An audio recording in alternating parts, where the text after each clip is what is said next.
सहयोगी मंत्री हैं। भारतीय जनता पार्टी अकेली पार्टी है। याद करिए समाजवादी पार्टी के समय में जब राजू पाल की हत्या हुई थी और जब एक माफिया ने उमेश पाल की हत्या की थी, तो बहनों और भाइयों, माफिया कैसे मिट्टी में मिल गया है यह सबको पता है। और मैं आपसे यही कहने के लिए आया हूं, बहनों और भाइयों, मैं आपसे यही कहने के लिए आया हूं, भारतीय जनता पार्टी आपके हितों के लिए पूरी संवेदनशील तरीके से कार्य कर रही है, पूरी मजबूती के साथ काम कर रही है। ये चुनाव में हमें व्यक्ति नहीं देखना है, जाति नहीं देखनी है, मत और मजहब नहीं देखना है। चुनाव में हमें केवल मोदी जी को देखना है। पूरे देश के अंदर एक ही आवाज है। कल मैं महाराष्ट्र में था, परसों में वेस्ट बंगाल में था। मुझे अब तक 8 राज्यों में जाने का अवसर प्राप्त हुआ और बहनों और भाइयों, 8 राज्यों में जो माहौल है वह माहौल है, हर जनता एक ही स्वर से बोल रही है कि फिर एक बार पूरा पंडाल एक साथ बोले, जिससे दिल्ली तक आपका स्वर गूंजे। फिर एक बार बहनों और भाइयों, जो मोदी सरकार का स्वर गूंज रहा है ना पूरे देश के अंदर, ये वैसे ही नहीं है। मोदी जी के नेतृत्व में 10 वर्ष में देश की कायाकल्प करने का जो कार्य हुआ है, आज उसके प्रति मोदी जी को कृतज्ञता ज्ञापित करते हुए आशीर्वाद जनता जनार्दन का प्राप्त हो रहा है। और उसी के लिए मैं आपका आह्वान करने के लिए आया हूं। याद करिए, ये कांग्रेस सपा की सरकार जब केंद्र में थी, बहुजन समाज पार्टी उनको सपोर्ट कर रही थी, तब क्या हाल थे? आतंकी घटनाएं कहीं भी हो जाती थी, विस्फोट कहीं भी हो जाते थे। अयोध्या में राम जन्मभूमि पर हमला हुआ, काशी में संकट मोचन मंदिर पर हमला हुआ, लखनऊ में हमले हुए, सीआरपीएफ के कैंप रामपुर में हमला हुआ। लेकिन बहनों और भाइयों, याद करिए, भारतीय जनता पार्टी के 10 वर्ष के कार्यकाल में दुनिया में भारत का सम्मान बढ़ा, देश की सीमाएं सुरक्षित हुई, आतंकवाद और नक्सलवाद नियंत्रित हुआ। अब तो कहीं पे जोर से पटाखा फट जाए तो पाकिस्तान सफाई देता कि मेरा हाथ नहीं है। बहनों और भाइयों, ये होती है देश की धमक, और ये मोदी जी के नेतृत्व में हो पाया। और मैं इसीलिए आज आपसे कहने के लिए आया हूं, विकास के कार्य हो रहे हैं, highway, railway, metro, 1 district 1 medical college, एटा में भी मेडिकल कॉलेज बना, कासगंज में भी मेडिकल कॉलेज बनाने की कार्रवाई प्रचलित है। और बहनों और भाइयों, मैं आपसे ये भी कहने के लिए आया हूं कि देश के अंदर विकास के जो कार्य हुए, आत्मनिर्भर और विकसित भारत को आगे बढ़ाने के कार्यक्रम के तहत हर चेहरे पर खुशहाली लाने के लिए मोदी जी के नेतृत्व में हुआ है। बहनों और भाइयों, गरीब कल्याणकारी योजनाओं का कार्य किस हद तक हुआ? 80 करोड़ गरीब राशन की सुविधा का लाभ प्राप्त कर रहे हैं। 60 करोड़ लोगों को आयुष्मान भारत की 5 लाख रुपए की सुविधा प्राप्त हो रही है। 50 करोड़ लोगों को जनधन अकाउंट खोल करके कांग्रेस और सपा बसपा के लूट से मुक्ति दिलाने का काम किया गया है।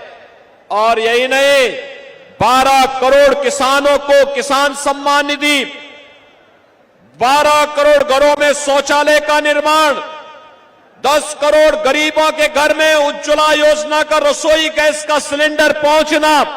और हमने तो उत्तर प्रदेश में यह भी किया है कि हर उस उज्ज्वला योजना का कनेक्शन धारी को होली और दीपावली में फ्री में रसोई गैस के सिलेंडर भी उपलब्ध करवाने का काम करेंगे। हम तो उपलब्ध करवा रहे हैं। 4 करोड़ गरीबों के घर में मकान बन गए। बहनों और भाइयों, इतना काम मोदी जी के नेतृत्व में और मोदी जी ने कहा है अगले 5 वर्ष में 3 करोड़ अन्य लोगों को मकान देंगे। राशन की सुविधा 5 वर्ष तक लगातार जारी रहेगी। आयुष्मान भारत की सुविधा भी जारी रहेगी। मैं तो आपसे कहने के लिए आया हूं बहनों और भाइयों, कांग्रेस और सपा के गठबंधन से सावधान हो जाइए। कांग्रेस और सपा का गठबंधन 2 काम करने के लिए आया है। एक, उसने अपने मैनिफेस्टो में क्या कहा है?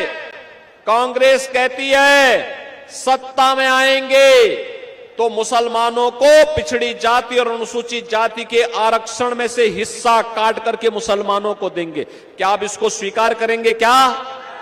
अरे तो बाबा साहब भीमराव अंबेडकर के संविधान का पान है। बाबा साहब भीमराव अंबेडकर ने कहा था कि देश के अंदर धर्म के आधार पर आरक्षण नहीं होना चाहिए, लेकिन कांग्रेस जानबूझ करके देश का इस्लामीकरण करने की नियत से देश के अंदर तालिबानी शासन की व्यवस्था लागू करने की दिशा से देश को फिर से विभाजन की ओर धकेलने का कुत्सित प्रयास कर रही है।